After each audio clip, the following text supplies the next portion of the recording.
नमस्कार मित्रों, आप सबનું हार्दिक स्वागत है हमारी YouTube channel Atul Chavda education में।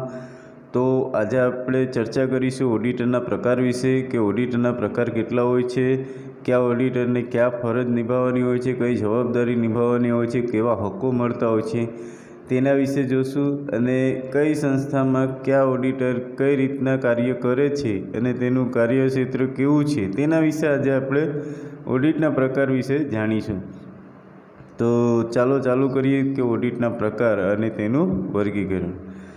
तो मित्रों, ऑडिटर द्वारा ऑडिटिंगनी जे समग्र कार्यवाही अमलमां मूकवामां आवे छे तेनो आधार ऑडिटना प्रकार पर छे। एटले के ऑडिटर जे कंई कार्य करे छे एनो संपूर्ण आधार कोना उपर होय छे तो कि तेना प्रकार उपर। एटले आ प्रकारनी संस्था अने क्या प्रकारनुं ऑडिट करवानुं छे एटले पहला तो संस्था नक्की करवामां आवे छे कि कई संस्था छे अने ए संस्थामां कई रीतना ऑडिट करवानुं होय छे।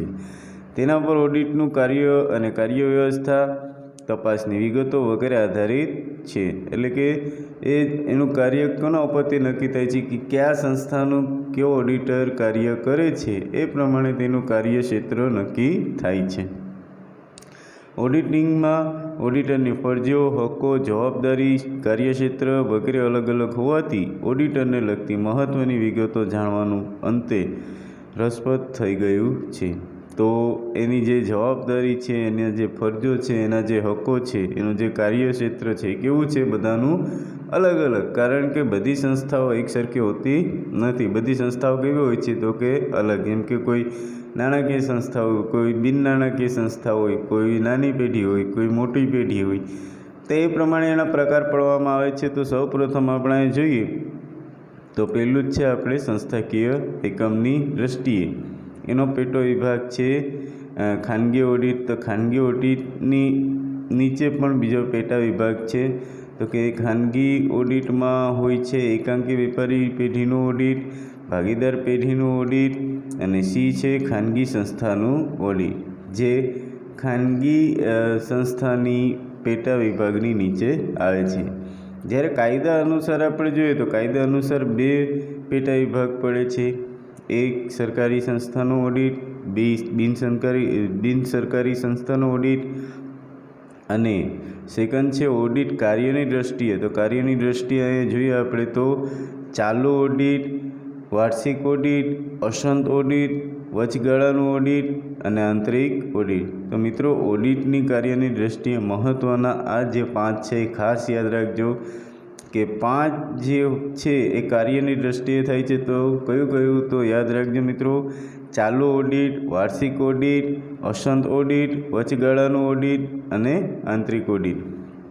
हेतुनी दृष्टिए आपणे जोईए तो हेतुनी दृष्टिए छे संचालकीय ऑडिट, औचित्य ऑडिट, कार्यक्षमता ऑडिट, પડતર ऑडिट, खास ऑडिट अने सामाजिक ऑडिट। तो सौ प्रथम आज आपणे वात करीए संस्थाकीय एकमनी दृष्टिए। तो संस्थाकीय एकमनी दृष्टिए खानगी ऑडिट। तो खानगी ऑडिट कोने कहेवामां आवे छे तो कि प्राइवेट ऑडिट। कायदानी दृष्टिए जे संस्थानो ऑडिट फरजियात नथी तेने खानगी ऑडिट कही शकाय छे। तो मित्रों, खास याद राखजो कि जे कायदानी दृष्टिए जे संस्थानुं फरजियात ऑडिट नथी होतुं तेने खानगी ऑडिट कहेवामां आवे छे। कायदा अनुसार तेमने ऑडिट करवानी फरज पाडवामां आवती नथी। आ प्रकारमां मुख्यत्वे एकांकी वेपारीनुं ऑडिट अने भागीदारी पेढ़ीनुं ऑडिट मूकी शकीए छीए। तो आ विभाग में कया बे पेढ़ीनुं समावेश थाय छे तो याद राखजो कि खानगी ऑडिट में एक एकांकी वेपारी पेढ़ी अने बीजुं होय छे आपणे भागीदारी पेढ़ीनुं ऑडिट। तो सौ प्रथम आपणे एकांकी वेपारी पेढ़ीनुं ऑडिट जोईए तो एकांकी वेपारी पेढ़ी माटे धंधामां हिसाबनुं ऑडिट कराववुं कायदानी योग्य जोगवाईओ अनुसार फरजियात नथी, तेथी वेपारी अमुक हेतुओ माटे ज हिसाबो ऑडिट करावे छे। एटले के कायदानी दृष्टिए तमे जो तो एकांकी वेपारी पेढ़ीने ऑडिट कराववुं फरजियात नथी, पण अमुक जे हेतुओ होय छे एना माटे हिसाबो छे ए ऑडिट करावे छे। एटले के एकांकी वेपारी जो मोटा पाया उपर वेपार करतो होय तो पोताना हिसाबो व्यवस्थित छे, तेमां भूल के छेतरपिंडी न थाय ते माटे ऑडिट करावे छे।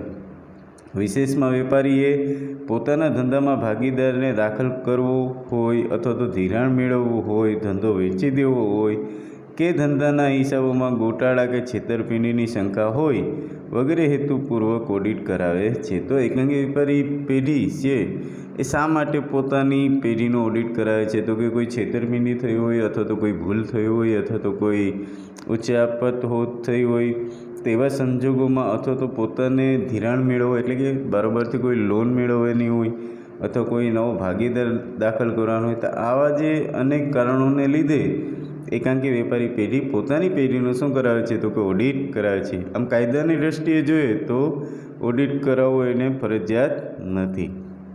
ત્યાર પછી આપણે વાત કરીએ ભાગીદાર પેઢીનું ઓડિટ. એકાંકી વેપારીની જેમ ભાગીદારી પેઢીનું ઓડિટ કરાવવું પણ કાયદા અનુસાર ફરજિયાત નથી, પણ ઓડિટરે પોતાની નિમણૂક વખતે જ પોતાની ફરજો, જવાબદારી, કાર્યક્ષેત્ર અંગે લેખિત સૂચન મેળવી લેવા અત્યંત કેવા હોય છે? તો કે જરૂરી હોય છે. ઓડિટરે લેખિત સૂચનાઓ અનુસાર પેઢીના હિસાબો ઓડિટ કર્યા હોય તો તે અન્ય જવાબદારીમાંથી શું થાય છે? તો કે મુક્ત થાય છે. એટલે કે અહીંયા જ્યારે પણ ભાગીદાર પેઢીનું ઓડિટ કરવામાં આવે, તેની ફરજો, એનું જવાબદારી, એનું કાર્યક્ષેત્ર, એનું લેખિત સૂચન મેળવી લેવા અત્યંત કેવા હોય છે? તો કે જરૂરી. એટલે ભાગીદારી પેઢીનું ઓડિટ શરૂ કરતાં પહેલાં ઓડિટરે 1932ના ભાગીદારના કાયદાની જોગવાઈનું લક્ષ્યમાં રાખવાની જરૂરી છે. તો કોઈ પણ ઓડિટર ભાગીદાર પેઢીનું જ્યારે ઓડિટિંગ કરે છે તેને કયો કાયદો યાદ રાખવાનો છે? તો કે 1932. 1932 એ ભાગીદાર પેઢીની કાયદાની જોગવાઈ છે. માટે એ પેઢી કાયદેસરની છે કે પછી બિનકાયદેસરની છે? તો 1932ના કાયદાની જોગવાઈ જોવી એ ઓડિટરની શું ને? તો કે ફરજ છે. એટલે ભાગીદારી દસ્તાવેજ પણ ધ્યાનપૂર્વક તપાસી જવા જરૂરી છે. અને ભાગીદારી પેઢીનું ઓડિટ કરવાથી હિસાબો વ્યવસ્થિત રહે છે અને ઓડિટેડ હિસાબો વધુ વિશ્વસનીય રહે છે. એટલે કે જો ઓડિટિંગ કરવામાં આવે ભાગીદાર પેઢીનું તો એ વધુ વિશ્વાસપૂર્વક હોય છે, કારણ કે ભાગીદારી પેઢીમાં એક વ્યક્તિ નહીં પણ એક વ્યક્તિથી વધારે વ્યક્તિ જોડાયેલા હોય છે.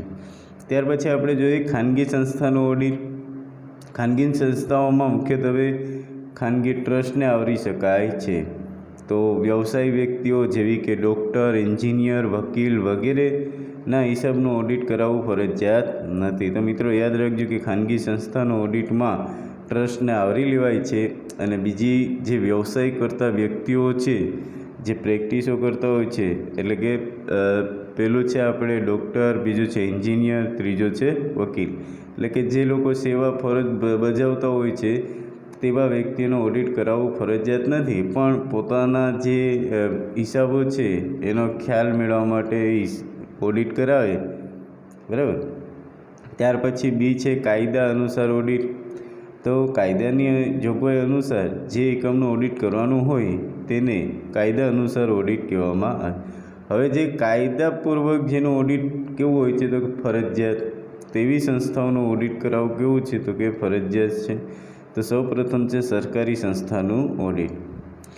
સરકારી કે કેન્દ્ર સરકાર, રાજ્ય સરકારના જુદા જુદા ખાતાઓ જેવા કે ટ્રેઝરી, રેલવે, તાર ટપાલ વગેરે ખાતાના હિસાબોના ઓડિટ માટે ઇન્ડિયન ઓડિટ અને એકાઉન્ટ વિભાગના કોમ્પ્ટ્રોલર એન્ડ ઓડિટર જનરલ ઓફ ઇન્ડિયાની સીધી દેખરેખ નીચે ચાલે છે. તો મિત્રો ખાસ યાદ રાખજો કે આપણા જે સરકારી કેન્દ્ર સરકાર, રાજ્ય સરકાર કયા વિભાગના? તો કે ટ્રેઝરી, રેલવે, તાર ટપાલ વગેરે ખાતાઓના ઓડિટ માટે આપણે કોનું? તો કે ઇન્ડિયન ઓડિટ. અને બીજા કોના વિભાગ દ્વારા? તો કે એકાઉન્ટ વિભાગના કોમ્પ્ટ્રોલર એન્ડ ઓડિટર જનરલની સીધી દેખરેખ હેઠળના ઓડિટના હિસાબો કરવામાં આવે છે. તો મિત્રો યાદ રાખજો કે સરકારી ખાતાના હિસાબોનું ઓડિટ કોણ કરે છે? તો કે એકાઉન્ટ વિભાગના કોમ્પ્ટ્રોલર, ઓડિટર અને ઇન્ડિયન ઓડિટ કરવામાં આવે છે.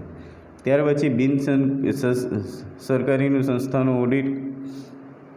તો બિનસરકારી સંસ્થાનું ઓડિટ આપણે એટલે કે ઓડિટ જે તે સંસ્થાના કાયદાની જોગવાઈઓ અનુસાર કરવામાં આવે છે. જેમ કે 1956ના કંપની ધારા મુજબ, 1939માં કંપની ધારા મુજબ બેંકનું, પછી 1938 વીમા કંપની ધારા મુજબ વીમા કંપનીનું, અને 1962 સરકારી મંડળીના અધિનિયમ સહકારી સંસ્થાનું, અને બોમ્બે પબ્લિક ટ્રસ્ટ 1950 મુજબ મહારાષ્ટ્ર, ગુજરાત જાહેર અને ધાર્મિક સંસ્થાનો ઓડિટ કરવામાં આવે છે।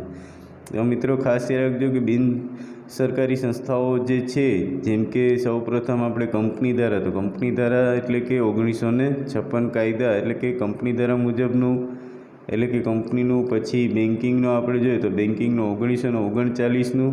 એવી જ રીતે આપણે વીમા કંપની છે એના 1938ના કાયદા અનુસાર, અને જ્યારે સહકારી મંડળી છે એનું 1962ના અધિનિયમ અનુસાર, અને બોમ્બે પબ્લિક ટ્રસ્ટ છે એ 1950 અનુસાર મહારાષ્ટ્ર અને ગુજરાત અને ધાર્મિક ટ્રસ્ટોનું ઓડિટ કરવામાં આવે છે। તો આ બધી કેવી સંસ્થાઓ છે? તો કે બિન સરકારી સંસ્થાઓ છે।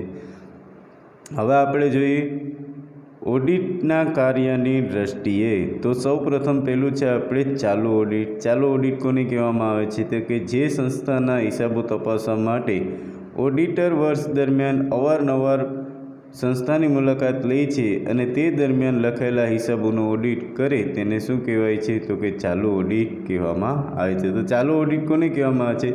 કે વર્ષ દરમિયાન એટલે કે આખા વર્ષમાં ગમે ત્યારે આવી અને સંસ્થાની મુલાકાત લે તો તેને કયું ઓડિટ કહેવામાં આવે છે? તો કે ચાલુ ઓડિટ કહેવામાં આવે છે। નાણાકીય વર્ષ પૂરું થયા પહેલાં જ ઓડિટ શરૂ કરી અને ચાલુ રાખવામાં આવ્યું હોય તો તે ઓડિટને ચાલુ ઓડિટ કહેવામાં આવે છે। એવું કોણ કહે છે? તો કે લોરેન ડિક્સ। તો લોરેન ડિક્સના કહેવા મુજબ કે નાણાકીય વર્ષ જે છે, જે વર્ષ ચાલતું હોય એ વર્ષ દરમિયાન ઓડિટ શરૂથી લઈ અને અંત સુધી, જ્યાં સુધી વર્ષ પૂરું ન થાય ત્યાં સુધી ઓડિટ કરવામાં આવે તો તેને કયું ઓડિટ કહેવામાં આવે છે? તો કે ચાલુ ઓડિટ કહેવામાં આવે છે। અને આ વ્યાખ્યા કોણે આપી છે? તો કે લોરેન ડિક્સે। તો મિત્રો ખાસ યાદ રાખજો કે ચાલુ ઓડિટની વ્યાખ્યા કોણે આપી હતી? તો કે લોરેન ડિક્સ। ત્યાર પછી આપણે વાત કરીએ તો કે બીજું છે વાર્ષિક ઓડિટ। વાર્ષિક ઓડિટ એટલે કે વાર્ષિક ઓડિટ વર્ષના અંતે કરવામાં આવતું હોવાથી તેને છેવટનું કે આખરી ઓડિટ કહેવામાં આવે છે। અંતે હિસાબી ચોપડા સાથે વાઉચરો, રસીદો, કરાર, દસ્તાવેજો વગેરે પુરાવાનું સંપૂર્ણ ઓડિટ પણ કહી શકાય છે।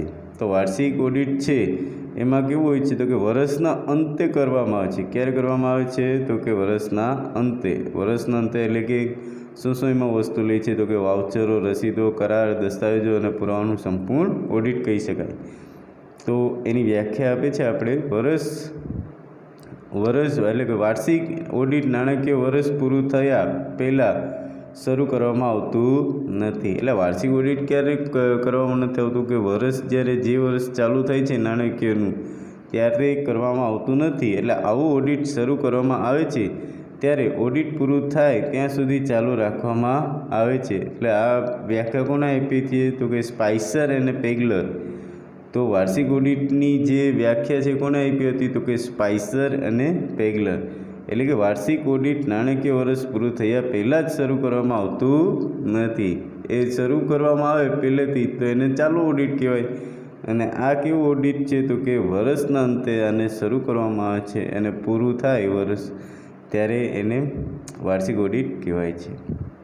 હવે આપણે જોશું અસંત ઓડિટ। સંસ્થાના કોઈ વિભાગમાં અમુક ચોપડાઓમાં હિસાબી ભૂલો, છેતરપિંડીઓ કે અમુક ખામીઓ જણાય ત્યારે સંચાલકો તેટલા પૂરતું ઓડિટ કરાવે છે। એટલે કે આ પ્રકારના ઓડિટને અસંત ઓડિટ કહેવામાં આવે છે। અસંત એટલે કે અધૂરું, એટલે કે અડધું ઓડિટ। એટલે કે કોઈ અમુક વસ્તુમાં કોઈ સંચાલકોને ડાઉટફુલ હોય કે દાખલા તરીકે આમાં કોઈ છેતરપિંડી થવાની સંભાવના હતી અથવા તો એવું કોઈ મનમાં શંકા થાય તો એટલાનું જ ઓડિટ કરવામાં આવે, જ્યારે બાકીનું ઓડિટ કરવામાં ના આવે તેને શું કહેવાય? તો કે અસંત ઓડિટ કહેવામાં આવે છે। એટલે કે જે સંસ્થાના હિસાબોનું કાયદા અનુસાર ઓડિટ કરાવવું કેવું છે? તો કે ફરજિયાત છે। તો આનું જે કાયદા અનુસાર છે એટલે આનું ઓડિટ તો કેવું છે? તો કે ફરજિયાત છે। ત્યાં આ પ્રકારનું ઓડિટ ન ચાલે, પણ કારણ કે અસંત ઓડિટમાં ઓડિટરની સમગ્ર રીતે આર્થિક પરિસ્થિતિ વિશે અભિપ્રાય આપતા નથી। એટલે જ્યાં કાયદા અનુસાર છે ત્યાં કાયદા અનુસાર તો સંપૂર્ણ ઓડિટ કરેલું હોય તો જ ચાલે। આ ક્યાં ચાલશે? તો કે જ્યાં કાયદા અનુસાર ઓડિટ કરવાનું ફરજિયાત નથી તેવી સંસ્થાઓમાં આ ઓડિટ કરવામાં આવે છે। જેમ કે આપણે ઉપર જોયું તો કે ખાનગી સંસ્થા તો ખાનગી સંસ્થામાં એટલે કે એકાંકી વેપારી પેઢી છે, ભાગીદારી પેઢી છે અને કોઈ ખાનગી સંસ્થાઓ છે તેમાં ઓડિટ કરાવે તો તે અસંત ઓડિટ તેમાં ચાલે. ત્યાર પછી વચગાળાનું ઓડિટ. વચગાળાનું ડિવિડન્ડ જાહેર કરવાના હેતુથી ખરેખરો નફો નુકસાન જાણવા માટે વર્ષની વચ્ચેના સમયમાં કરવામાં આવતા હિસાબોના ઓડિટને વચગાળાનું ઓડિટ કહી શકાય. તો વચગાળાનું ઓડિટ ક્યારે કરવામાં આવે છે કે જ્યારે શેર હોલ્ડરોને વચ્ચે ડિવિડન્ડ વેચણીની પ્રક્રિયા કરવામાં આવે ત્યારે તેવા સંજોગોમાં શું થાય છે તો કે ઓડિટ કરાવવું કેવું છે તો કે ફરજિયાત છે. તો એવા સંજોગોમાં જો વચગાળામાં ઓડિટ કરવામાં આવે તેને કેવું ઓડિટ કહેવામાં આવે છે તો કે વચગાળાનું ઓડિટ કહી શકાય છે.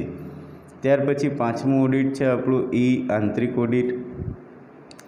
સંસ્થાના હિસાબો જેમ લખાતા જાય તેમ સંસ્થાના જ ખાસ કર્મચારીઓ દ્વારા તેનું ઓડિટ કરવામાં આવે છે. એટલે કે જેમ જેમ ઓડિટો એટલે કે જેમ જેમ હિસાબ આપણા લખાતા જાય છે તેમ તેમ એનું ઓડિટ પણ થતું જાય છે. તેને આંતરિક ઓડિટ કહેવામાં આવે છે. તો આંતરિક ઓડિટ મિત્રો યાદ રાખજો કે જેમ જેમ આપણા હિસાબો લખાતા જાય છે તેમ તેમ ઓડિટ પણ થતું જાય છે, એટલે તેને આંતરિક ઓડિટ કહેવામાં આવે છે. મોટી સંસ્થાઓમાં હિસાબોની તપાસ માટે ખાસ અલગ વિભાગ ખોલવામાં આવે છે. એટલે કે જે મોટી સંસ્થાઓ છે એની હિસાબોની તપાસ માટે અલગ અલગ વિભાગ ખોલવામાં આવે છે જેને આંતરિક ઓડિટ વિભાગ કહેવામાં આવે છે. અને આવા વિભાગને શું કહેવામાં આવે છે તો કે આંતરિક ઓડિટ વિભાગ કહેવામાં આવે છે. જેને આંતરિક ઓડિટ વિભાગ કહેવામાં આવે છે અને લેમ્પર્ટી અને થ્રસ્ટના જણાવ્યા મુજબ, તો મિત્રો યાદ રાખજો, લેમ્પર્ટી અને થ્રસ્ટના મુજબ એટલે કે આંતરિક ઓડિટર એ પરિણામોની સમાલોચના કરવા માટેની વિશિષ્ટ કામગીરી છે. તો એ લોકો કહે છે કે આંતરિક ઓડિટ છે એ પરિણામોની શું તો કે સમાલોચના કરવાની વિશિષ્ટ કામગીરી છે. જે પરિણામ જે છે એ ચોક્કસપણે સ્પષ્ટ અને જે વિશ્વાસપૂર્વક કરવામાં આવે છે. એટલે આ કામગીરી કેવી છે તો કે એને વિશિષ્ટ માનવામાં આવે છે.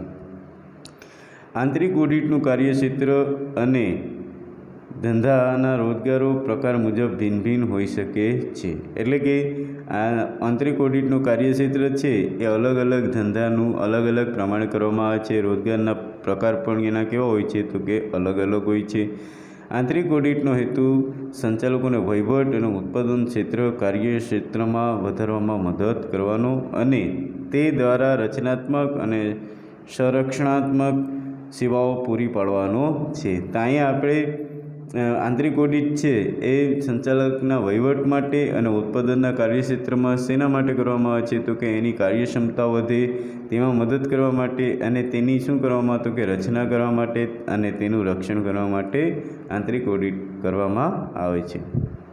તો આ બધી આપણે જોયું કાયદાની દ્રષ્ટિએ અને બિનકાયદાની દ્રષ્ટિએ આપણે ઓડિટિંગ જોયું. પછી ત્યાર પછી આપણે એના ઓડિટના કાર્ય કેટલા છે તો કે ઓડિટના આપણે કાર્ય 5 જોયા. હવે આપણે જોઈએ હેતુની દ્રષ્ટિએ ઓડિટના પ્રકાર. તો બીજું છે હેતુની દ્રષ્ટિએ તો કયા હેતુ પ્રમાણે કયો ઓડિટ કરવામાં આવે છે તેના વિશે જોશું.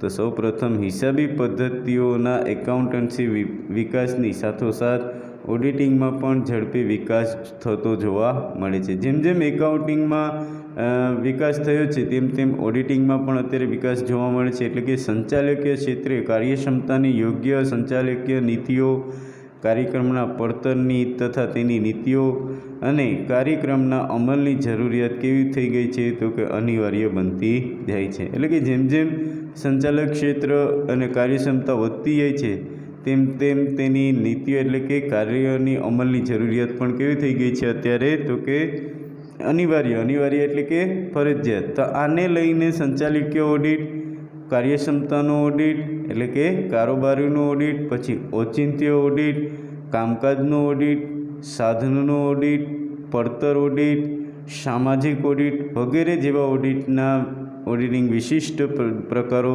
પ્રચલિત છે. ઓડિટિંગના વિશિષ્ટ પ્રકારો નીચે મુજબ છે. તો આ એટલા ઓડિટ છે એ કોના દ્રષ્ટિએ તો કે હેતુની દ્રષ્ટિએ કરવામાં આવે છે. તો સૌપ્રથમ આપણે જોશું સંચાલકીય ઓડિટ. તો કમલ ગુપ્તાના જણાવ્યા પ્રમાણે ચોક્કસ હેતુલક્ષી ધોરણો સંચાલનની વિવિધ નીતિઓ અને પગલાં કે પ્રવૃત્તિઓ તપાસ અને મૂલ્યાંકનનું ઓડિટ એટલે કે સંચાલકીય ઓડિટ. તો મિત્રો યાદ રાખજો કે કમલ ગુપ્તા દ્વારા ઓડિટની વ્યાખ્યા આપેલી છે. કયા ઓડિટની? તો કે સંચાલકીય ઓડિટની. તો એ શું કહે છે કે ચોક્કસ હેતુ એટલે કે ધોરણોએ સંચાલનની વિવિધ નીતિઓ, પગલાં, પ્રવૃત્તિની તપાસ અને તેનું મૂલ્યાંકન કરવામાં આવે તો તેને કેવો ઓડિટ કહેવામાં આવે છે? તો કે સંચાલકીય ઓડિટ. એટલે કે જે હેતુઓ સિદ્ધ કરવા માટે અથવા તો જે પગલાં લીધા છે, જે આયોજન માટે અને જે વસ્તુ જે સિદ્ધ કરવા માટે લીધા છે એટલે કે મૂલ્યાંકન કરવામાં આવે છે, એની તપાસ કરવામાં આવે છે તો તેને સંચાલકીય ઓડિટ કહેવામાં આવે છે. અને સંચાલકીયનું ઓડિટ એટલે કે પરિણામોનું ઓડિટ છે. પ્રણાલીકાગત કે ચીલાચાલુ ઓડિટ દ્વારા હિસાબોની સત્યતા તપાય છે અને પ્રાપ્ત પરિણામોની સ્પષ્ટતા પણ થાય છે. પણ સંચાલકીય ક્ષેત્રની યોગ્ય નીતિ અને કાર્યક્રમનું ઘડતર થયેલું છે કે કેમ તેનો કાર્યક્ષમ રીતે અમલ થયો છે કે કેમ, વહીવટી માળખું બરાબર ગોઠવાયેલું છે કે કેમ વગેરે બાબતોની કોઈ તપાસ આવા પ્રણાલીગત ઓડિટમાં આવતી નથી. તો પ્રણાલીગતમાં ઓડિટ પ્રમાણે જે તપાસ કરવામાં આવે છે એમાં ઓડિટનું જે કાર્યક્ષેત્ર છે એટલે કે જે આયોજનપૂર્વક જે કાર્યક્ષેત્ર કરવામાં આવે છે એટલે કે દાખલા તરીકે બરાબર ચાલે છે કે નહીં, એ કાર્ય ગોઠવાયેલું છે, કાર્યક્ષમ એટલે કે એનો અમલ થાય છે કે નહીં, એ ઓડિટ કેમાં નથી સમાવેશ થતો? તો કે પ્રણાલીકાગત ઓડિટમાં સમાવેશ કરવામાં આવતો નથી.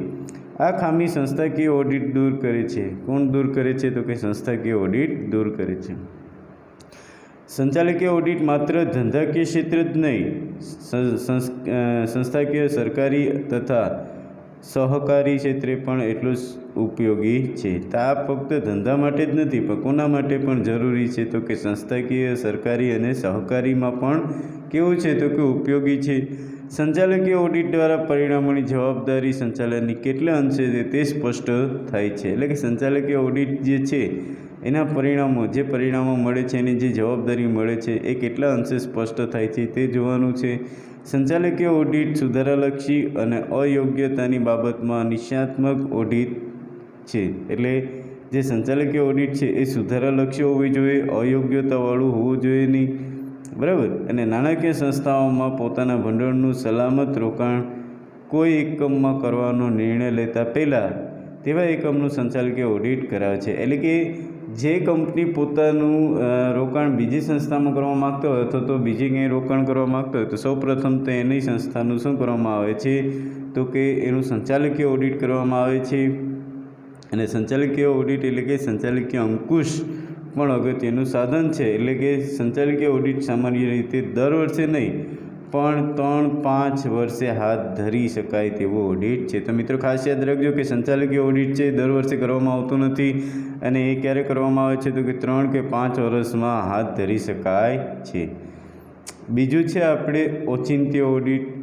ઓચિંત્ય એટલે કે પ્રોપર્ટી ઓડિટ. ઓચિંત્ય ઓડિટ દ્વારા વ્યવહારોનું ઔચિત્ય જોવાની બાબત સ્વીકારાય છે. તે દ્રષ્ટિએ આ ઓડિટ પણ એક નવા કાર્યક્ષેત્રના પડદા પણ સૂચવે છે. તો અહીંયા ઓડિટ, સામાન્ય ઓડિટ નાણાકીય પત્રકો સાચી અને વ્યાજબી પરિસ્થિતિ અને પરિણામ દર્શાવે છે તે હેતુને ધ્યાનમાં રાખીને કરવામાં આવે છે.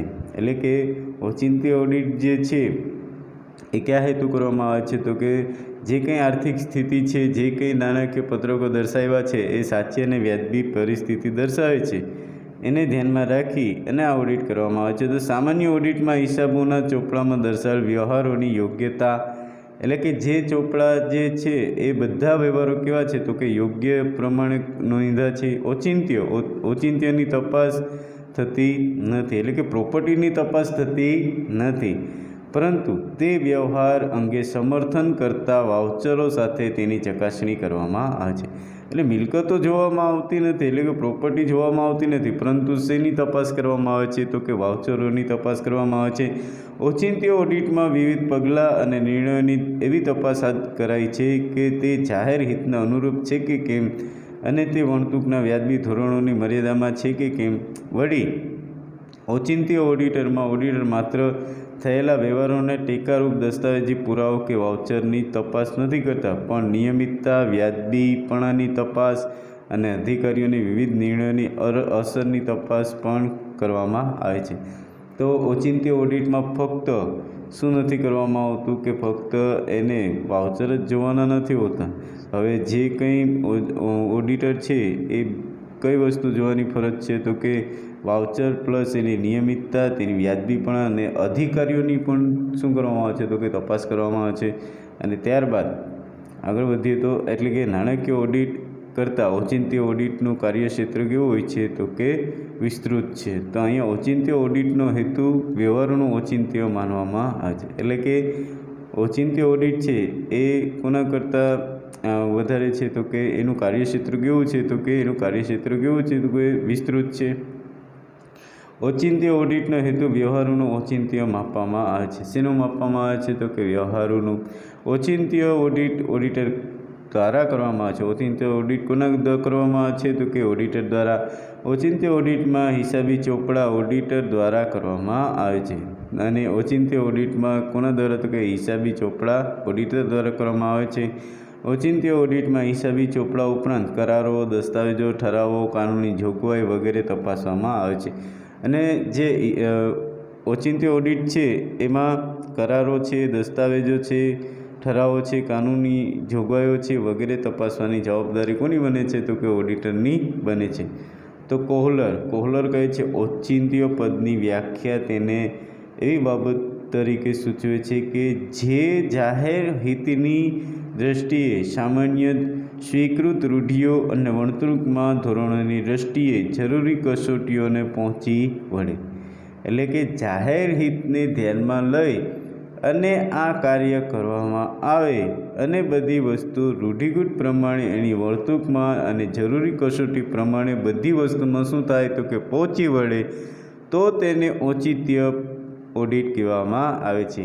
આ કોણે કહેલું છે તો કે કોહલર. તો કોહલરે કેની વ્યાખ્યા આપી છે તો કે ઓચિંત્ય ઓડિટની. ઓચિંત્ય ઓડિટ એટલે એવું ઓડિટ કે જેમાં જુદા જુદા પગલાં અને નિર્ણયોની એ દ્રષ્ટિ તપાસવામાં આવે છે કે તે જાહેર હિતમાં છે કે તથા વર્તણૂકના ધોરણો સાથે સુસંગત છે કે નહીં અને તે તપાસવામાં આવે છે. અને ઓચિંત્ય ઓડિટ કરનાર ઓડિટર ફક્ત વ્યવહારને અને તેના પુરાવા સાથે જ તપાસવાનું કામ કરતા નથી, પરંતુ સંચાલકો કે સત્તાવાળાઓના દરેક પગલાં અને નિર્ણયોની નિયમિતતા અને શાણપણા અને અસરો પણ તપાસે છે. એટલે ઓચિંત્ય ઓડિટમાં ફક્ત આપણે ઓડિટના જ વ્યવહારોને નહીં પણ ઓડિટની સાથે એટલે કે ઓડિટમાં એટલે કે જે કાર્ય છે એ કાર્ય સાથે સંકળાયેલા સંચાલકો, સત્તાવાળાઓ બધાના પગલાઓના નિર્ણયો નિયમિતતાપણા એટલે કે નિયમ પ્રમાણે કરે છે કે નહીં, કોઈ એના કાર્યક્ષેત્રમાં કોઈ નિયમોનો ભંગ તો નથી કરતા ને, કોઈ શાણપટ્ટી તો બતાડતા નથી, એ વગેરે બાબતોનું પણ શું કરવામાં આવે છે તો કે તપાસ કરવામાં આવે છે. હવે આપણે જે કાર્યક્ષમતા કે કાર્યદક્ષતાનું ઓડિટ. કાર્યક્ષમતા ઓડિટ એટલે કે કેટલીક કાર્યક્ષમતાથી સંચાલકીય યોજનાઓ અને નીતિઓનો અમલ થાય છે તેની ચકાસણી. નહીં વસ્તુલક્ષી ધોરણે આધારે આવી ચકાસણી કરવામાં આવે છે. એટલે કે આમાં જે સંચાલકીય ઓડિટ છે, સંચાલકીય ઓડિટ અને નીતિઓનો અમલ થાય છે પ્લસ શું થાય છે તો કે એમાં વસ્તુલક્ષી ધોરણના આધારે ચકાસણી કરવામાં આવે છે. તે રૂઢિગત ઓડિટિંગથી ખૂબ જ આગળ વધે છે. જે રૂઢિગત પ્રમાણે ઓડિટિંગ ચાલે છે એના કરતાં પણ આ કેવું છે તો કે વિશેષ એટલે કે એના કરતાં પણ આગળ વધે છે, જેમાં ફક્ત નાણાકીય વ્યવહારો અને હિસાબી ચોપડાની જ તપાસ થતી નથી. ફક્ત આમાં નાણાકીય વ્યવહાર અને હિસાબી ચોપડાની જ તપાસ થતી નથી. એટલે કે કાર્યક્ષમતાની ઓડિટ કાર્યક્ષમતાનું ધોરણ સુધારવા માટે જરૂરી માર્ગદર્શન મળે છે. તો અહીંયા ફક્ત આપણે હિસાબોનું જ નથી થતું, પરંતુ કાર્યક્ષમતા માપવામાં આવે છે. કાર્યક્ષમતા એ માટે માપવામાં આવે છે કે કાર્ય બરાબર થાય છે કે નહીં, અને જો કાર્યમાં થોડાક સુધારા આપણે કરીએ તો ભવિષ્યમાં આપણે જે તે કંપની છે કે સંસ્થા છે એને કેવો ફાયદો થાય છે તેના માટે કાર્યક્ષમતાના ઓડિટથી કાર્યક્ષમતાનું ધોરણ સુધારવા માટે જરૂરી માર્ગદર્શન મળે છે. આવા સૂચનો એકમને કે સંચાલકને કામગીરીની પરિસ્થિતિમાં સ્પર્શતા વ્યક્તિગત પણ હોઈ શકે છે. વ્યક્તિગત એટલે કે એકાંકી પણ હોઈ શકે છે. આવા ઓડિટ દ્વારા બોનસ કે પ્રીમિયમની ગણતરી કે વેતન યોજનાનું ઘડતર અને અમલ માટે સાનુકૂળ ઊભી કરી શકાય છે. ઓચિંતી ઓડિટ કરતાં કાર્યક્ષમતાનું કાર્યક્ષેત્ર કેવું હોય છે તો કે વિસ્તૃત છે. તો ઓચિંતી ઓડિટ જે છે એ તો ફક્ત પ્રોપર્ટી માટે જ કરવામાં આવે છે. એટલે આ જે કાર્યક્ષેત્ર છે એ કાર્યક્ષેત્ર એટલે કે સમગ્ર લક્ષી એટલે કે ઉચ્ચ સપાટી લઈ અને તળ સપાટી સુધી એનું શું કરવામાં આવે છે તો કે ઓડિટિંગ કરવામાં આવે છે.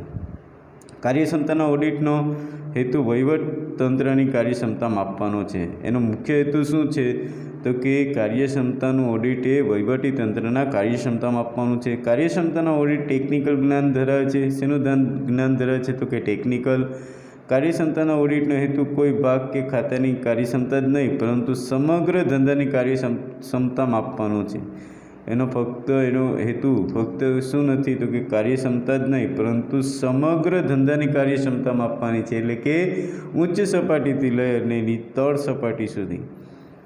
કેનેડાની ફેડરલ ફાઇનાન્સ ઓફિસર્સ ઇન્સ્ટિટ્યૂટ જણાવે છે કે કાર્યક્ષમતા ઓડિટ સર્વગ્રાહી હેતુ છે એટલે કે સર્વ માટે છે. જે પ્રવૃત્તિનું અવલોકન થતું હોય તેને લગતું વસ્તુલક્ષી વિશ્લેષણ છે, અવલોકન છે, ભલામણો છે અને સંબંધિત ટીકાઓ પૂરી પાડીને સંચાલનની દરેક સપાટીને તેમની જવાબદારી અસરકારક રીતે પૂરી કરવામાં મદદ કરવાનો છે.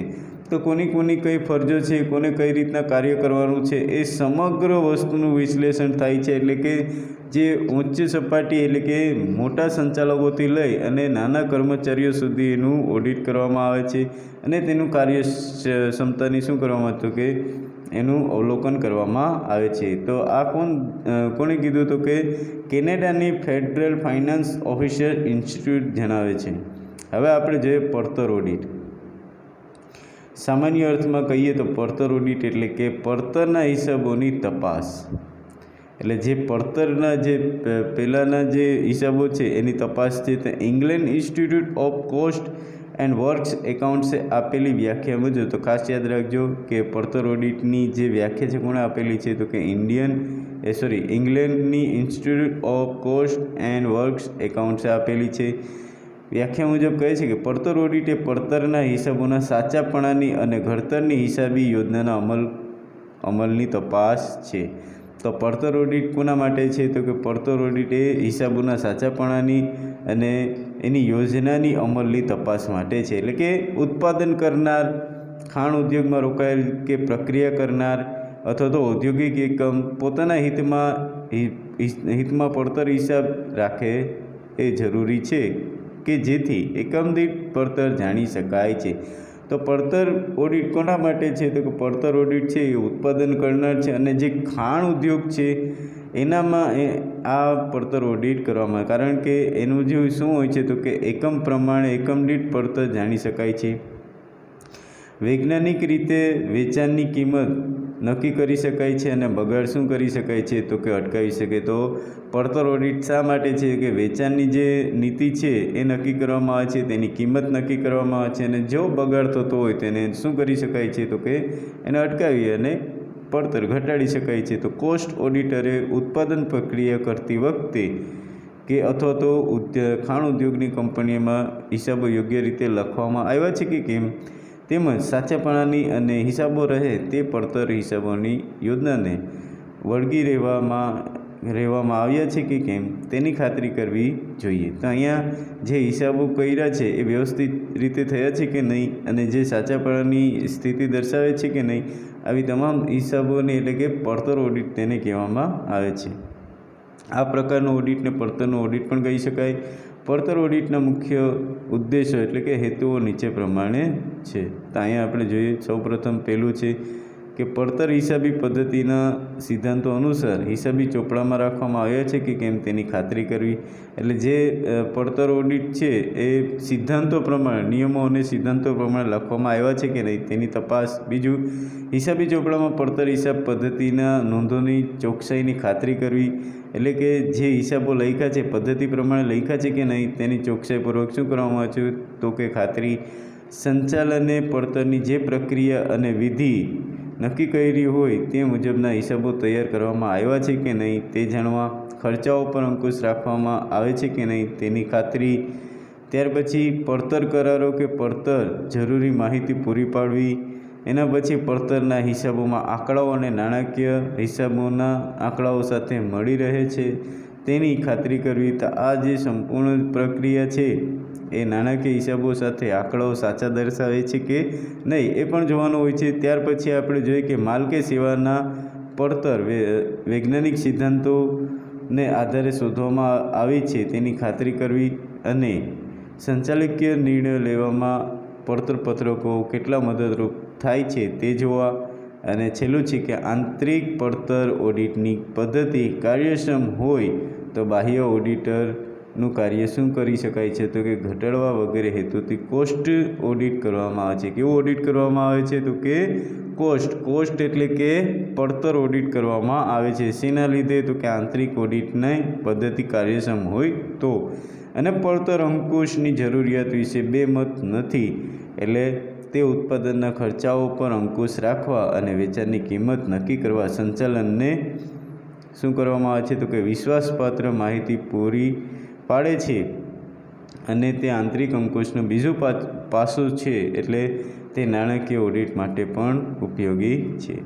હવે આપણે વાત કરીશું ખાસ ઓડિટ.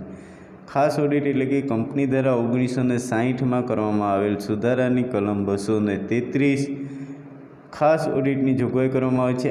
આ ખાસ ઓડિટની જરૂરિયાત અમુક જ સંજોગોમાં ઊભી થાય છે. તો મિત્રો યાદ રાખજો, ખાસ ઓડિટ છે એ કયા સુધારામાં તો કંપની ધારાની 1960માં એની કલમ છે 233. કયા સંજોગોમાં તો એ ખાસ ઓડિટ છે એ અમુક જ સંજોગોમાં કરવામાં આવે છે.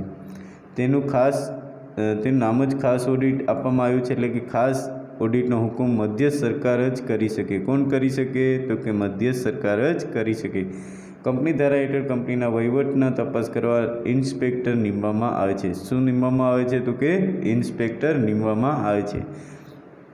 ખાસ ઓડિટના સંજોગો નીચે મુજબ છે. પહેલું કે કંપનીની નાણાકીય સ્થિતિ એવી હોય છે કે જેથી તેની સદ્ધરતા જોખમાય ત્યારે સરકાર ગમે તે સમયના હિસાબોમાં ખાસ ઓડિટ માટે શું કરી શકે છે તો કે હુકમ કરી શકે છે. એટલે કે કોઈપણ નાણાકીય કંપનીની નાણાકીય સ્થિતિ કેવી થાય એવી કે જેવી સદ્ધરતા શું થાય તો કે જોખમાય તેવા સંજોગોમાં સરકાર છે એ ગમે ત્યારે કેનો હુકમ કરી શકે છે તો કે ખાસ ઓડિટનો હુકમ કરી શકે છે.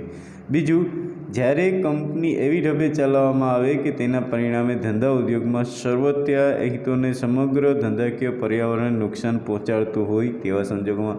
દાખલા તરીકે આના માટે પણ શું હોય છે કે પર્યાવરણના જે નિયમો છે એનો ભંગ કરતો હોય તો તેવા સંજોગોમાં પણ ખાસ ઓડિટ માટે મધ્યસ્થ સરકાર હુકમ કરી શકે છે.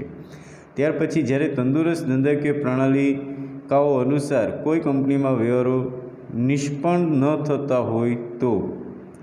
હવે જે તંદુરસ્ત કંપની, તંદુરસ્ત એટલે ધંધાકીય પ્રમાણે કંપની સારી છે પણ એના વ્યવહારો નિષ્ફળ એટલે કે વ્યવસ્થિત રીતે ન થતા હોય તેવા સંજોગોમાં પણ શું થાય છે તો કે તેવા સંજોગોમાં પણ ઓડિટિંગ કરાવવું કેવું છે તો કે ફરજિયાત, એટલે ખાસ ઓડિટરની નિમણૂક કરવામાં આવે છે, જેમ કે ઇન્સ્પેક્ટર. તો અહીંયા ખાસ ઓડિટરે તપાસવાની બાબતો તો કઈ બાબતો એને તપાસવાની હોય છે તો કે કંપનીના ડિરેક્ટરો અને અન્ય વહીવટીદારોના મહેનતાણા, એટલે કે પહેલાં તો કંપનીના ડિરેક્ટરો એટલે કે સંચાલકો અને તેના વહીવટના પહેલાં તો મહેનતાણા એના પગાર જોવામાં આવે છે. બીજું, કંપનીમાં ડિરેક્ટરોના ચાલુ ખાતાઓ જો હોય તો તે તપાસવામાં આવે છે, એના જે ચાલુ ખાતા હોય છે તેને તપાસવામાં આવે છે. ત્રીજી, અન્ય કંપની સાથે થયેલા કરારોમાં ડિરેક્ટરનો હિત એટલે અન્ય કોઈ કંપની સાથે કંપનીએ કરાર કરેલો હોય તેમાં ડિરેક્ટરનું હિત શું છે તે જાણવામાં.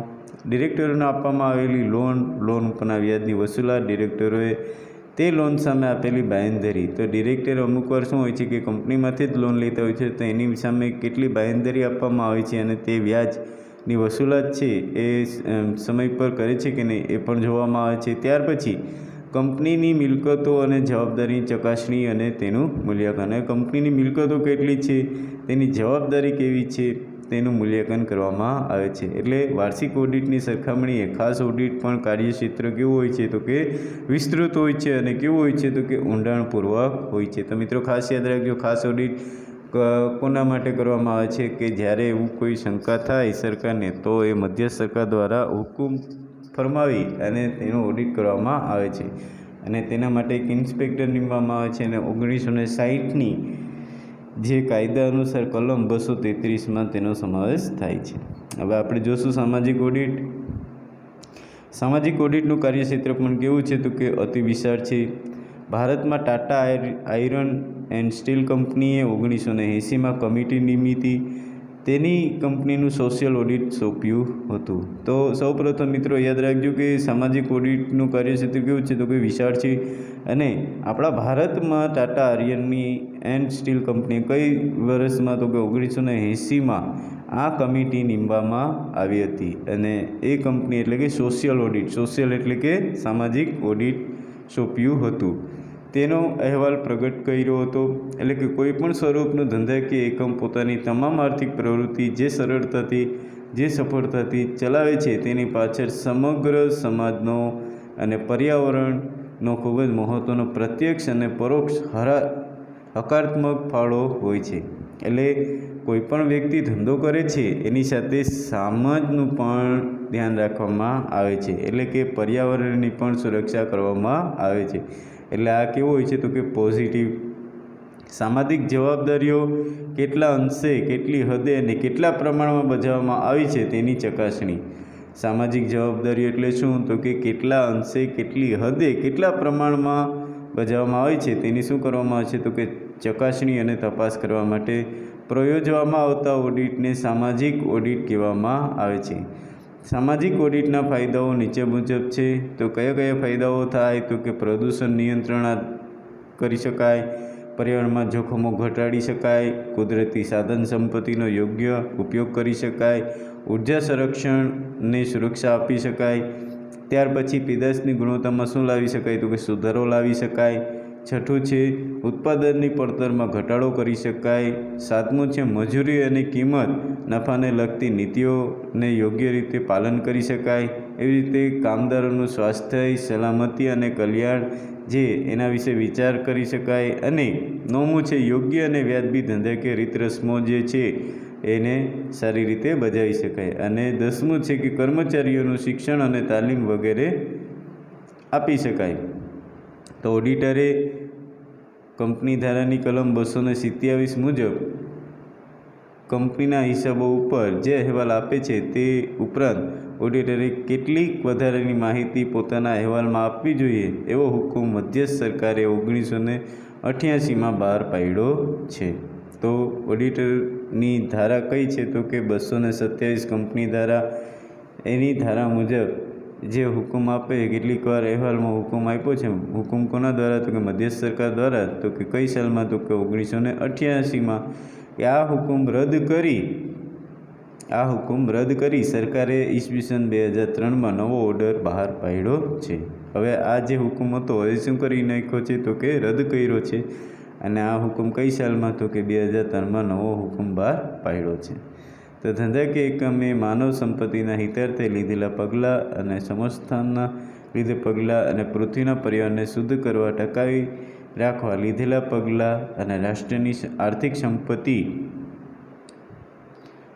સંપત્તિ વધારવામાં કેટલા અંશે એકમે ફળીભૂત થયું વગેરે કાર્યક્ષેત્રનું અનુસંધાન એટલે કે સામાજિક ઓડિટ. તો મિત્રો અહીંયા આપણે વિડીયો પૂર્ણ કરશું એટલે કે પૂરો કરશું. હવે આપણે મળશું કાલે નવા વિડીયો સાથે. તો મિત્રો અમારો